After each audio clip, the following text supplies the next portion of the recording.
Well, good morning, everybody, and welcome to Get on the Bus, Rev Up Your Reference Skills program. I'm Jamie Marcus, the Library Development Manager at the Wyoming State Library, and I'm the coordinator for this program. Before we jump right into widgets for your library, I just give you a little update about the program and give away some prizes. So first of all, like I say, every program, if you have technical issues or the internet goes down or something fun like that, don't worry, we will archive this program. Or if it's a problem here at the State Library, don't worry as well, because Des and I will just redo this program this afternoon and put the archive up hopefully by about 3 o'clock this afternoon.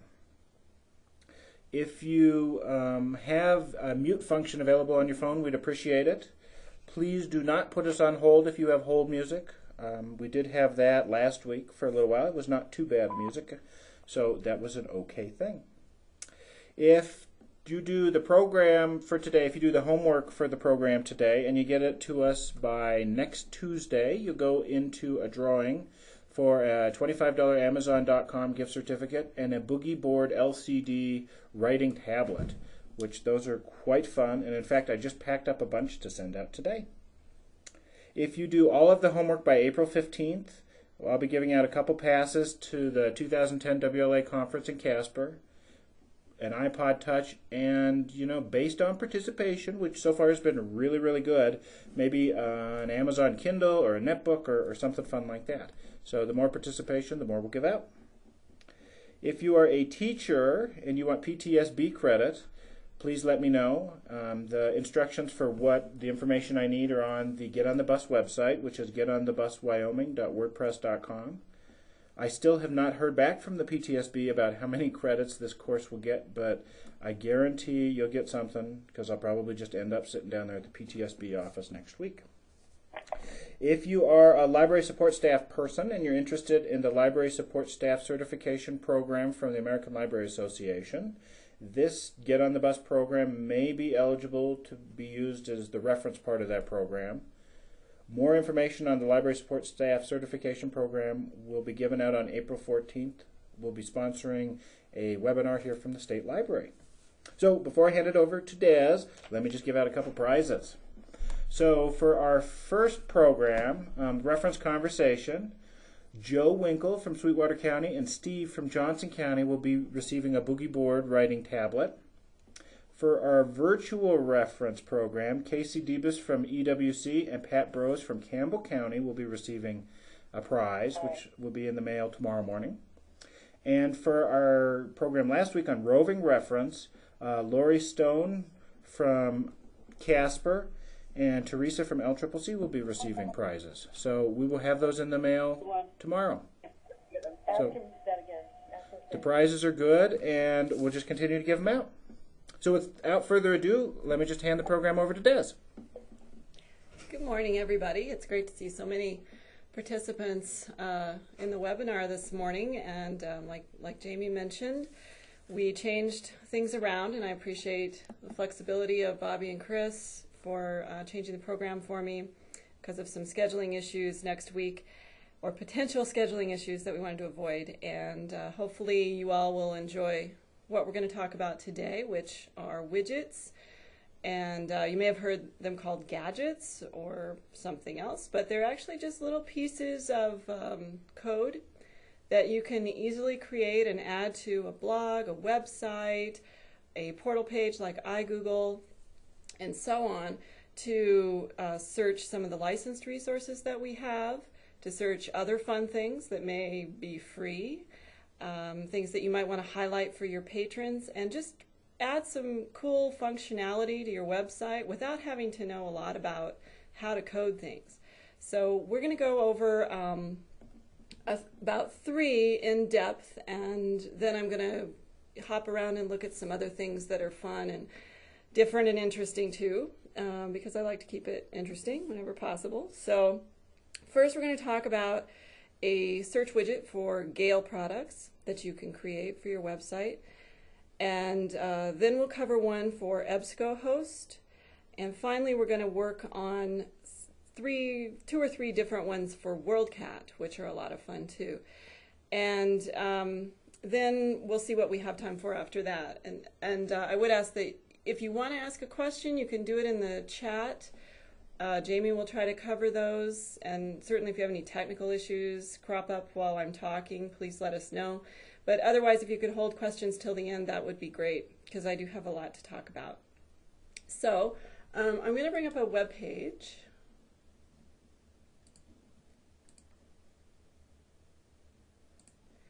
And this page will be, or is available now on the Get on the Bus site, so that you'll be able to go back to it, and or a link to it is on there, and get all of the information I'm going to talk about this morning. So I've got a little explanation about what widgets are. It's really important to realize that if you're going to link one of these things to a resource that might be licensed and require authentication, that you do need to know a proxy server URL to put in there if it's required. And this one that I've highlighted here is the one that works for the State Library and anyone using statewide licensed resources. But if you are at a community college or the university, you may instead use your own proxy server as appropriate. And so you can get that information usually from your IT people, or I may have that as well. So let me know if you have any kind of issues creating these and need some information about authentication. So first we're going to talk about a Gale Search widget. And basically it's going to look just like a little form with a nice graphic that you pop into a website. And I'll just show you how that works real quick. This is a Gale Power Search widget that I created a few days ago. And you can put in search terms there and click the little button. And this is live, so living dangerously. We're going to see how long it takes.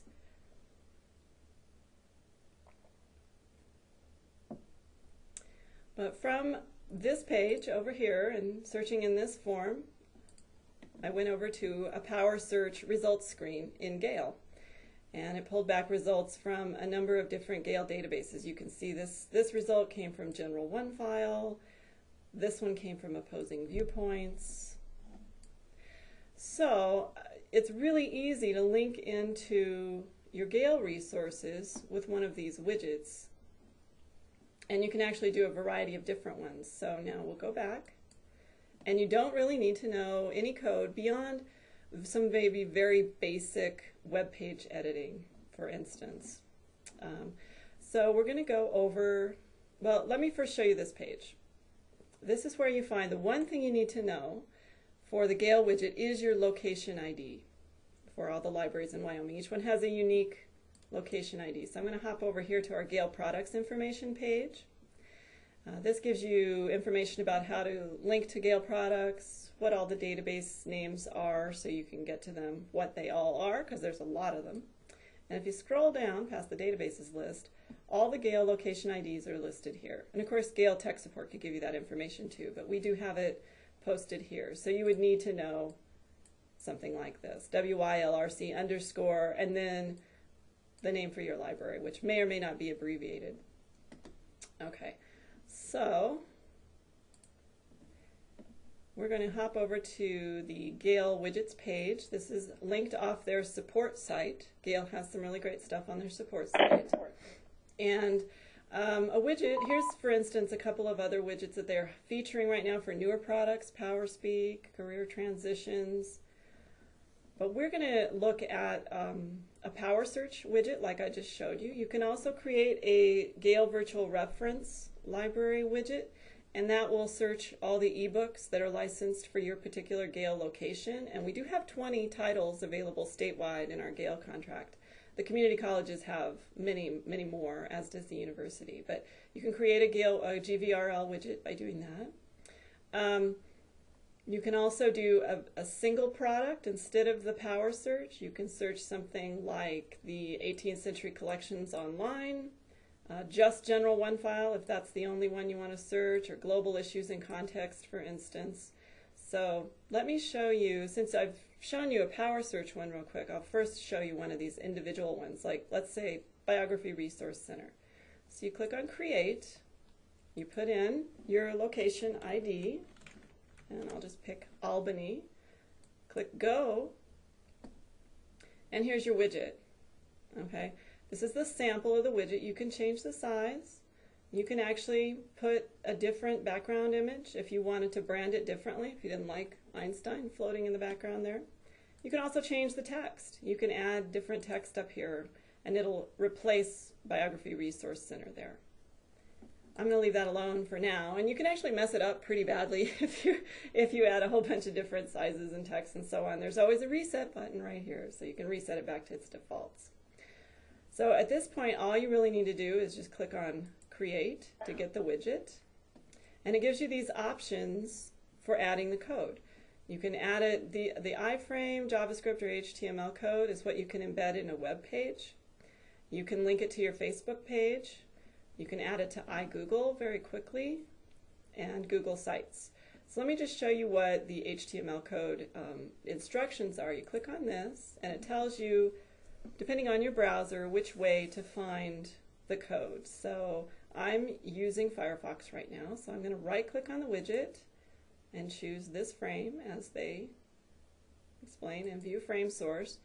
And this is the code that I need. There's a style, some style sheets just to format the shape and size and so on of the little box. What's really important here is everything from the opening form tag to the closing form tag. This is what it's really doing, is launching that search. But all you need to know to add this code to a web page is to just highlight all of that text, and you can do edit, copy, and then open your web page. And I have a little guy right here. Let's just add,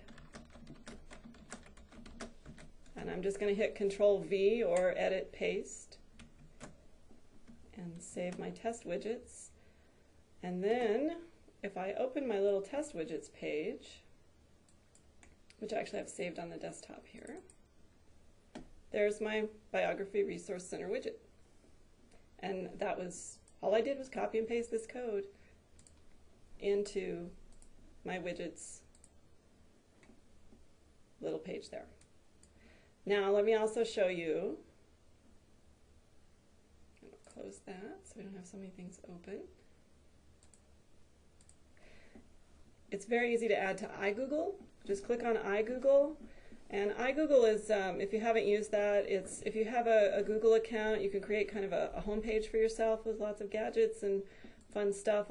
I'll show you mine. It's my personal one, so I can't guarantee that you might not see something like from my Facebook page or something there. So all you have to do to add it to iGoogle, let me just show you what my iGoogle page looks like right now. Looks like this right now. It's my cute hamster. Okay. All I have to do is click on the link below, and it says Add to iGoogle, giant blue button, hard to miss. And there it is now on my Google page. Bump my hamster down, but there's my Biography Resource Center gadget.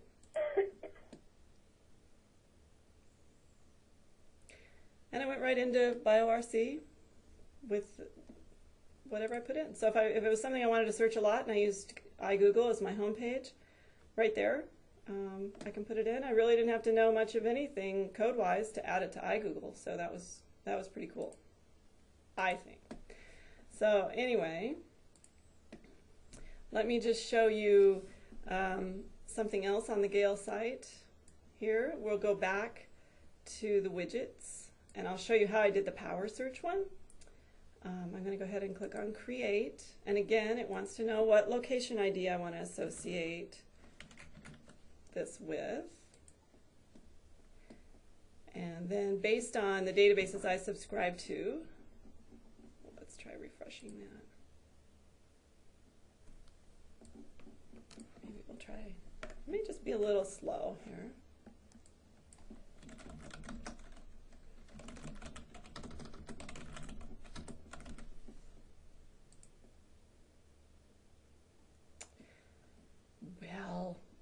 Normally what you would see is a list of the databases that you have access to. I'll just open up Internet Explorer real quick, and we'll try that to see if maybe there's a caching problem or something over there on the Gale side. Or if they're truly having a technical problem.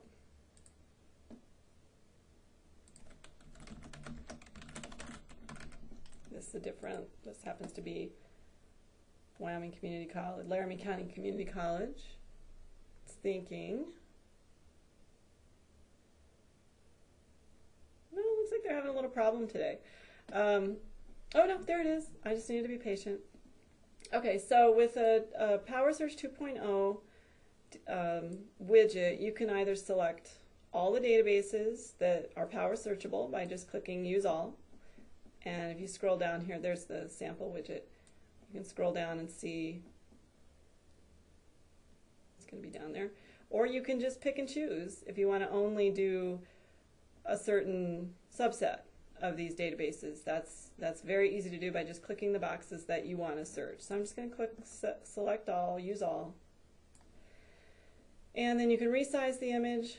You can change the text. Let's just say I want to change that to search for articles instead.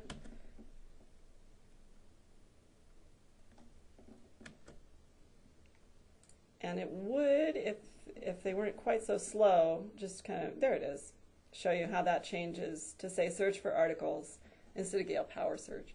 So you can see that, you can make that bigger, different color, you can make a different background color. You can play with that to your heart's content, and once you've really made it look terrible, you can just click Reset. And then click Create to get the code.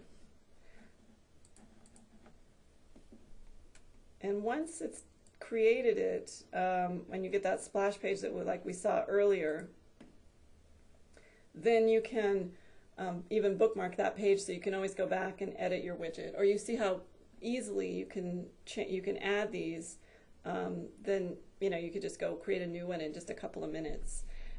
One thing, since I did discuss authentication, that I wanted to let you know about is that Gale has set up these widgets for the Wyoming location IDs to use IP geolocation. So you don't actually need to know the proxy server information for any library if you're in Wyoming. And what geolocation does is when you connect to their database, they consult a list of known IP addresses for Wyoming. And if you if you pass that test, then you're given access to the resource. If you don't pass that test, then you are redirected to a proxy server to log in like you normally would. And for a lot of those addresses, that's going to be the State Library proxy server.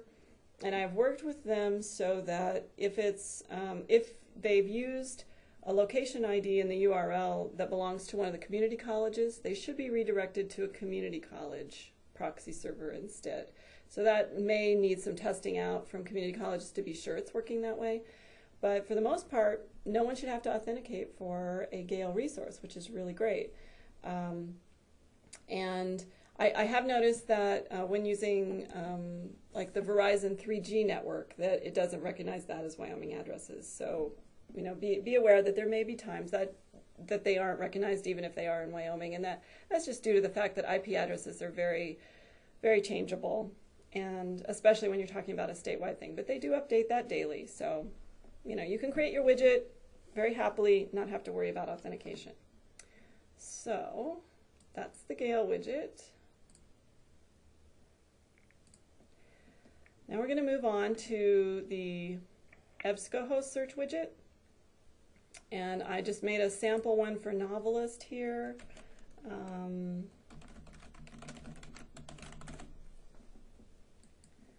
So it's just a little form, and it right away takes you over to Novelist with the search terms that you entered in the form.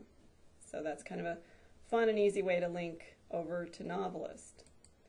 Now, the way that I did that was using the EBSCOhost search box builder function. So I'm going to go over to their website now. There's a number of different widgets that you can make with this. You can search multiple EBSCOhost research databases. That's the default.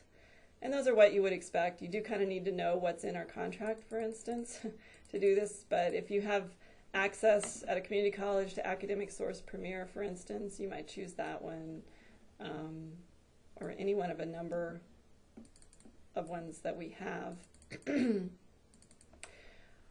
I created one for Novelist by just choosing Novelist from the list and chose which version of Novelist I wanted to search. We have Novelist and we have Novelist K8. We do not have Novelist Plus as a statewide contract, so you can choose, you have a little more flexibility over how you want to handle the terms that are searched. You can do a Boolean phrase, which is the default, all the terms that are entered, or any terms, which would essentially be an or search for that.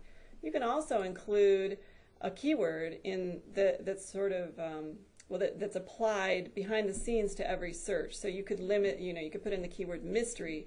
So no matter what anybody searched, whatever terms they put in, it would also be further limited to mysteries and novelists, if you wanted to do that. You do need to know the proxy server information at this point, so I'm just going to go ahead and put that in. It's kind of saved here in Firefox because I typed it in yesterday. And for EBSCOhost, our first level of authentication is IP, and then you can probably put user ID and password as a secondary level if you want. Then you get to choose the search box size. If you want a really giganto one, you can pick that, or a small one, medium. You can change the text that's going to appear above the search box. It could say something like search mysteries, and then if you've put the word mystery up there in the default, then that's what it's going to do. You can tell it whether or not you want to open the search results in a new browser window, which is kind of nice because then somebody has a way of easily getting back to where they started from. And you can also just test it out and see if it works. And when you create the search box, again, you're going to get a chunk of code that you just need to copy and paste into your web page. And if you have problems with that, there's help topics on how do I embed an EBSCOhost search, how do I use this tool. Since I've already shown you a sample of the Novelist one, I'm going to pick a different one to actually put on my web page. So let's go back to the EBSCOhost research databases, and I'm going to choose, let's grab Master File Premier and maybe Business Search Elite or Source Elite. Okay. And you can limit your results to full text. Notice that the options changed a little bit when I chose EBSCOhost research databases. You didn't have that option under Novelist. You can also limit your results to peer-reviewed journals if you want. That might be important in a college environment. Full text can be helpful if you don't want people to find a bunch of abstracts that they might have trouble getting to, so you can limit the results to that. And of course, once somebody's in the EBSCOhost interface, then they can modify their search however they want, expand it, limit it, and so on. You're just getting them in there and getting them started. And again, you can add keywords if you want. And it saves some of the information I was working on before. You can choose your search box design, and it changes immediately down below when you change that. You can change the text again, so you can say something like search for articles. You might want to spell it right. And I'm just going to click on create that. And oh, this is kind of neat. Up here, there's the option to show, let's see, let me find that where it is. There's an option to show the database lists or not. Yeah, show choose databases. If you don't want to see this in your widget in a drop down kind of below it, just uncheck that box and you'll only get this box. I'll just make sure that's saved. Okay. Now I'm going to copy this code. So I'm just going to quickly do a Control-C, or I could go up to Edit Copy. And I still have my little test widgets page open here. So I'm going to put in another, just a little note here. And edit, paste, and save it. Let's see if that worked. I put BioRC there, so I'm just going to refresh, and there's my EBSCOhost widget now. And let's see how it works. Uh-oh. Oh, my proxy isn't quite right. Let's go fix that.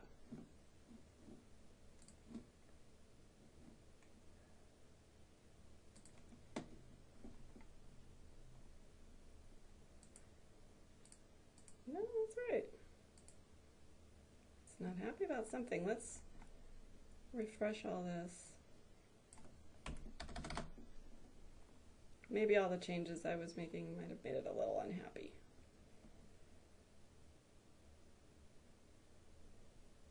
I see what the problem is. Okay.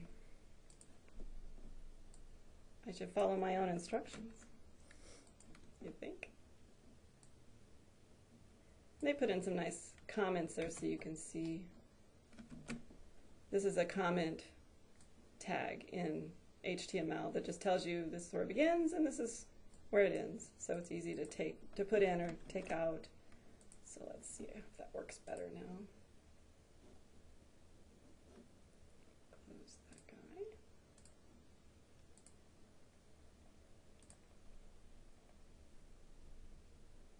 That's better.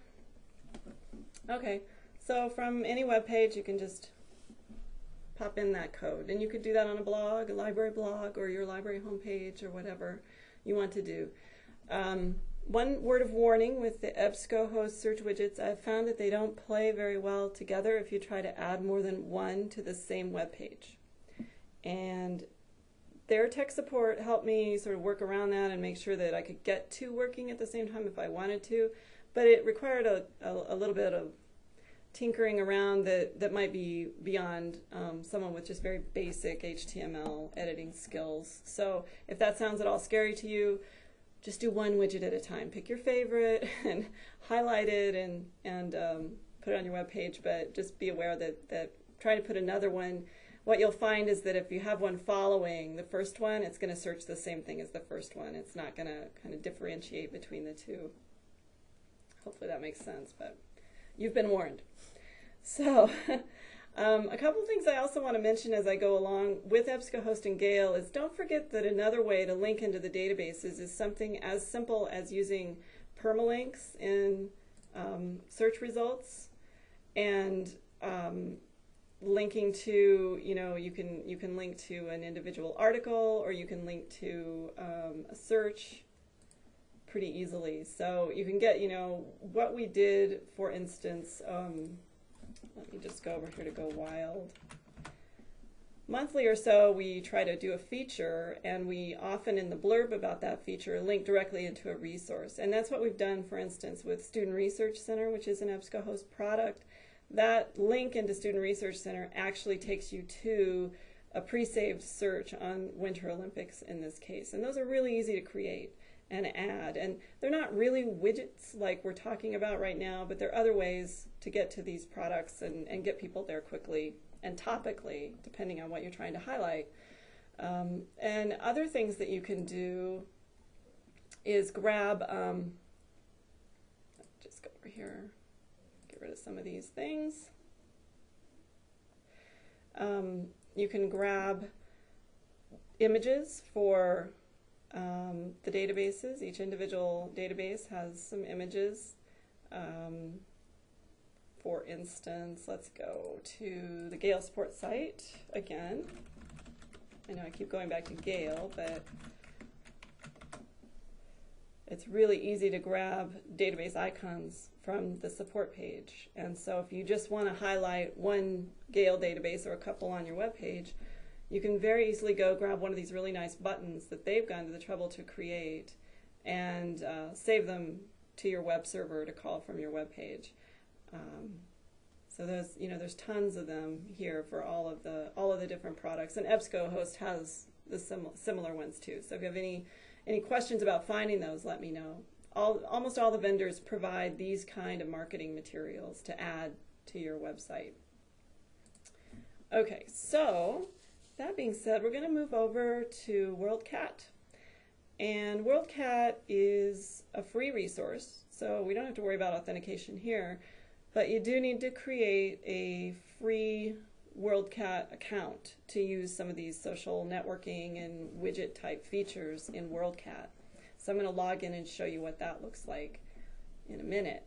WorldCat's updated daily. They do a lot of really fun and interesting stuff there. And Wyoming information, locations, and holdings are updated monthly in WorldCat. We load the changes, additions, and deletions to WorldCat. So the information in there is pretty up to date for what our holdings are in Wyoming. So there's just some fun stuff you can play with here. And I'm going to go over to WorldCat and log in my account. It's very creative with my username.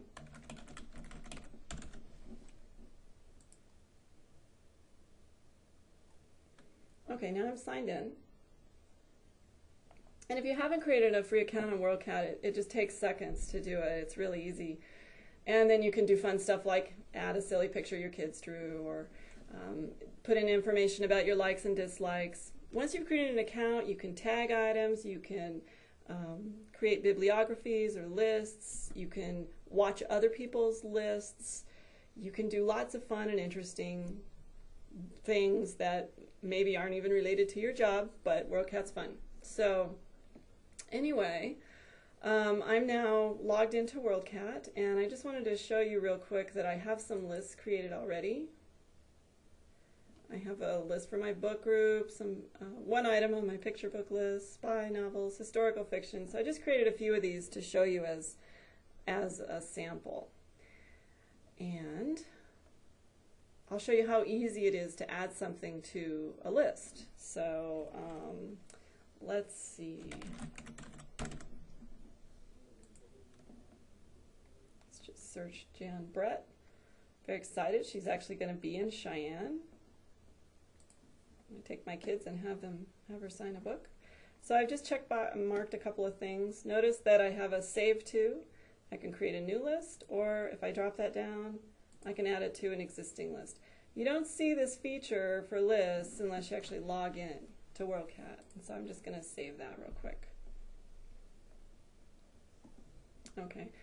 And under my WorldCat, if I go back to my lists, now my picture books have 3 items.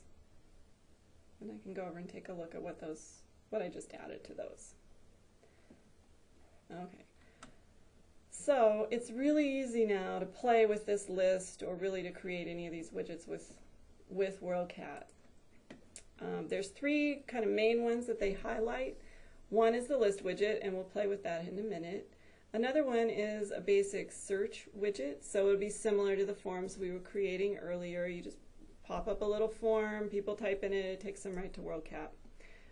Another one is a link to WorldCat with subject terms or author terms or whatever already entered into the link. So that would be similar to like the permalinks in the Student Research Center that I was showing you earlier.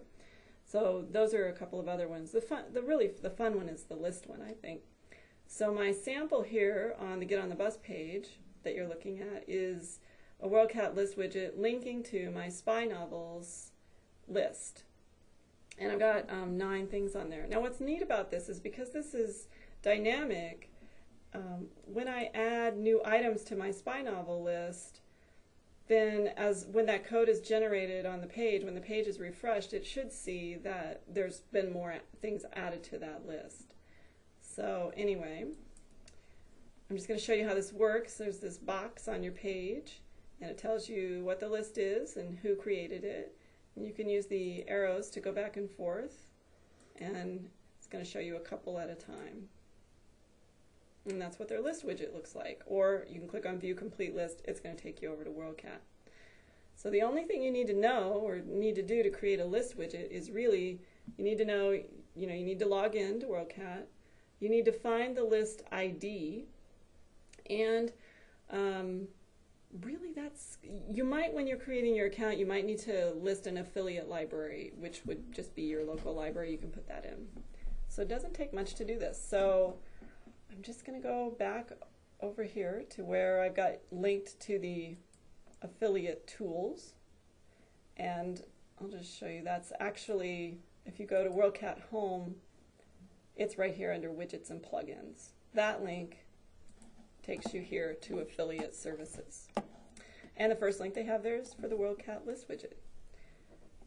And there's the keyword search widgets I was talking about that you can add to your web page. Again, that's just going to be some code. And let me show you a sample of what that looks like. The WorldCat search widget, for instance, gives you a box with the code. You just copy and paste that in to your web page, and it's going to look like this on your web page. Or you can do it this one where it's wide instead of the narrow search box. So they give you some options. The tabbed one's kind of cool. You can give them the option of limiting searches to books, DVDs, etc. And all you have to do is put in that information here. Or I'm sorry, just copy this information into your web page. Again, just like EBSCOhost, I've found that the WorldCat widgets don't play very well together on the same web page. That they'll only load like the first one. So just be aware of that. You might have more success than me, but I've found that only one at a time works very well. So that was just the search box. The WorldCat links with embedded search terms, that gives you information on how to do that. Here's an example, like after the Q here, where it says equals keyword, you would just put in the keywords you want to search with this search and then copy and paste the URL into a web page. Pretty simple. If you want to do multiple search terms, they tell you how to do that. You add a plus, how to search authors. So these are pretty fun and easy little things to do with embedded search terms. But let's go play with the WorldCat list widget. And all you really need to know is notice that down here in the code, this is a sample up here, it's already put in my username. And I had given them, when I created my account, I gave them that my affiliate was Wyoming. So that's why that's in there. It knows where I come from. So you can see my user ID is in there already. And then there's some instructions on how to make this work. And what you really need to know is just the number of your list. Okay? So if we look over here, I still have this tab open. And we'll just look at my lists again, and let's say I want to create one for my book group. All I have to do is just go to this list and then look up here in the URL displayed, and that code up there is what I need to put in my list widget to make it go back here. So I'm just going to copy that little snippet there, that string of numbers, and go back over. So it helps to have maybe a couple of tabs open when you're doing that, just so it's easy. So you need to find this part here once we copy this, and we're going to put my new code in there. So let's copy this out. You can't do that until you put it on your page. So just those few lines of code. What is that? 1, 2, 3, 4, 5, 6, so it's about 8 lines. So I'm going to do a Control-C, and I'll go back over to my test widgets page that I have open. I'll put in another little space here.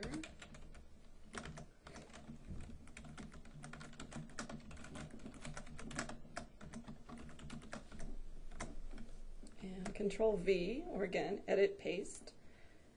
And here's that code, and I do need to get that list number and stick it in here by list ID. So let me hop back over to my list and get that number, 1563752, and stick that in there. I'm going to save my page, and let's see if I've still got this open. Maybe not.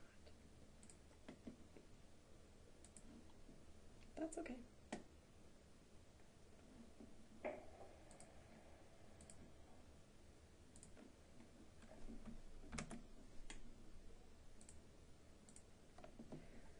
Okay, now it's going to take a second because it's got to go over to WorldCat and grab these, and so that would be my another caveat is with the WorldCat list widget there can be a little bit of delay while it builds this. But there's my book group little widget, and I can stick that on any web page that I want. So those are the WorldCat list widgets. And I believe that is one of your possible homework assignments, is creating a WorldCat account and creating a list widget like that. And I think the other option was to do an EBSCOhost one. So if you go to make one of those and you have any problems doing it, feel free to email me, and I'm happy to help you through working on that. Again, you just bring up a list of results, check mark them, all the ones you want to add to a list, and create a list. I can show you real quick how easy it is to create a new list in WorldCat. Let's just search for, I don't know, oh, you know, my daughter loves anything about volcanoes. So I'm just going to click a few of these. And it's got new list in the drop-down list. I'm just going to click save, and it's going to ask me what I want to call that new list. And you can choose to either make it viewable by anyone or viewable only by me, and I can make that private if I want, and create it. And now when I go back to my lists, there's my volcanoes list. So that's how simple it is to create a list in here and share it with somebody. Okay, so let me just show you some other fun things here. We do have other products out there that we license. There's ProQuest databases, eLibrary. There's SIRS Researcher. So I'll just go over and show you real quick the eLibrary page that's linked from here. And you can, again, easily get back to this page that has all these links on it. And you would get to the ProQuest eLibrary widget here, and there's a sample of it right there over on the right. And it does explain to you how to make your SIRS widget. You do actually have to go into SIRS to make one of those, and that's pretty simple. You can click on that. You go to Educators Resources and Search Widgets. I'm not quite sure why they did it this way, but that's how they chose to do it. To create this search widget for SIRS over on the left, you just need to get the code that's displayed in this little comment box. To create this giant SIRS Issues Researcher Top 10 widget, you select your size, and then you copy that code into your page. Now, there is one thing that you need to know about SIRS widgets, and that is that they don't have anything at this point that does any authentication. So these widgets, if you created them as is, would only work for a person if they were in the library. So if you want to make them work from outside the library, what you need to do is have just a little bit of know-how here, and go to the part of the form tag, the action part, that's going to open the web page. And here where it says sks.sirs.com, you would insert the proxy server information that I gave you before, right here before the sks.sirs.com, and then it would work. If you have any problems with that, and you want to create one of these, let me know, and I can walk you through that in more detail. So that's a little trick with the SIRS one. I talked with their tech support about it, and they told me, oh, well, maybe we might change that and fix it, so that's an option to put in the form that generates the code, because I can't imagine they haven't had that question before. But another one I'd like to show you is the Britannica toolbox. There's some real fun stuff over here. Britannica has a lot of different things in their toolbox: widgets, links, feeds, mobile versions. These are all available only for the free version of Britannica, but it would get people into the service and publicize it. So they're free and easy and fun to create, and they're on Twitter. They've got YouTube videos. Britannica on Google is a little bit different. Not everybody is doing this. There's something called subscribed links on Google, and you can actually add this link or Britannica as a subscribed link in Google, and that will include results from Encyclopedia Britannica in your Google search results. And that's a really easy way to, or an easy thing to do. I just clicked on Get Started, and it gives you the directions here on how to add that. I'm actually already subscribed with my Google account, and it knows who I am, so it's already showing me that. And I think it's kind of scary, but I think it already knew I was searched Albert Einstein earlier. Google. Maybe I'm just paranoid. Maybe that's not really true. So those are some other ones of our licensed resources. Wilson Web has a widget that you can add. Again, it's got stuff about authentication.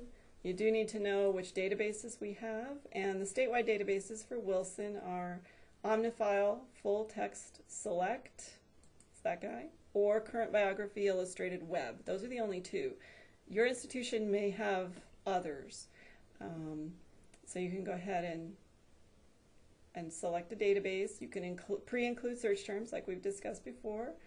You could say limit to full text articles only, but within the context of Omnifile full text, it's already all full text, so that's kind of redundant. You would want to put in the proxy prefix here, and similar to some of the others we looked at earlier, it creates a search form box here with the Wilson Web logo. You can test it out before you build it, and you can put the text on top of the box if you want to. So that one's pretty easily created. Other ways to promote your resources, I talked about the database icons. EBSCOhost has promotional materials beyond just the database icons, but there's the logos and icons. You can find instructional tools, all kinds of great stuff on their site, on the EBSCOhost site. So there's that link, if you need it, is here. Net Library, kind of changing our topic area here. Net Library has a bunch of different images that you can stick on your website. Just go ahead and promote Net Library. It's going to launch the product with those. There's also a SERS marketing toolkit. So there's a lot of other ways besides creating search forms to link into our resources. And I try to go out every once in a while and check each vendor to see if they've added something new and different. It's not always, some of them are more with it than others and have added a lot of new and cool stuff. One widget that I really want to highlight, and I've done a whole webinar just on this one widget, is the LiveX Toolbar. If you click on this link, it takes you over to a whole page we have on how that works. I'm not going to go into depth about the LiveX guy, especially because we're getting short on time, but what it does is adds a toolbar to your web browser. It works in IE and in Firefox, and it will launch a search in Wildcat from any web page. And it can also use any highlighted text on any web page and launch a search in Wildcat. So if you haven't installed LiveX or played with it, it really is very cool, and we have a link to that from our main Wild page to that tool. You might remember that we had a flu widget on our site for a while and encouraged everybody to go grab that one to add easily to your site. It's similar to ones we've seen before. You just, if you wanted to get this one in Spanish, you just grab this text and copy and paste that. The flu one was easy to go get. That's not a pun or anything. We did have flu in my house last fall. The New York Times widget is a lot of fun. That one creates a widget that if you have to, again, create a free account, but you can create a widget that has multiple tabs at the top. So if I want to add homepage, business and science for the New York Times and get my widget, there's a giant amount of code here that you can copy and paste into a web page, or you can just click on iGoogle and give it a little name. And I'm going to add that to iGoogle, and now there's my New York Times widget that wasn't there before, because I don't know if you remember, but the hamster was up there before. So that's the only reason the hamster is there, is just so you would know where I put things, really. And finally, I had just on this page, if you want to go back and visit it, there's a couple of other fun little widgets that you can add very easily. You can also, if you really feel adventurous and have some time, you can actually go to a site like Widgetbox and create an account and actually create widgets. or download other widgets. There's a million different kinds of widgets out there, and they're not all necessarily directly related to libraries, but it's very fun to kind of cruise around in there and find out what some of those things are. So the whole point of this program, I realized there was a lot of information, a lot of talking, was to just show you really how easy it is to grab these pieces of code, add them to your web page or your blog, and hopefully increase usage of these products, really highlight things. There was one last one that I wanted to try to show you if I had time. What I may do is add it just for fun at the end. There's a site, let's see if I can grab it real quick, called Shelfari, which is a social networking site for readers. And I have a widget over here for books I'm reading. And I'm just going to copy that over here to my test page. We'll see, since I'm going fast, if this actually works.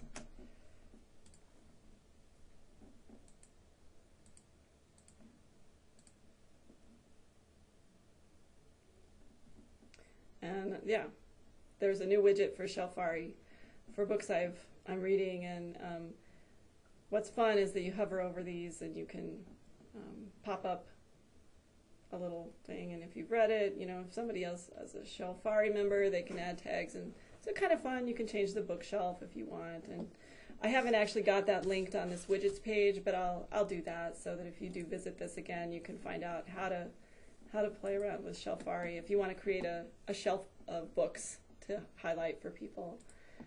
And that is kind of all I had to talk about for now, so I'm happy to take questions for a few minutes if you have any. No questions?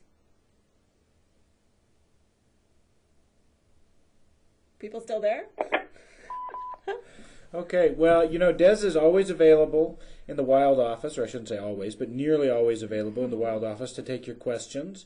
I know that we had to mix around today's session a bit due to some scheduling here at the State Library, so many of you will be actually watching this as an archive. But give Des a call, shoot her an email. She loves to talk about this, and the rest of us don't. So, I'm just kidding. But thank you, Des, for this wonderful presentation. And everybody else, don't forget to do your homework by next Tuesday, and hopefully you too can win a prize.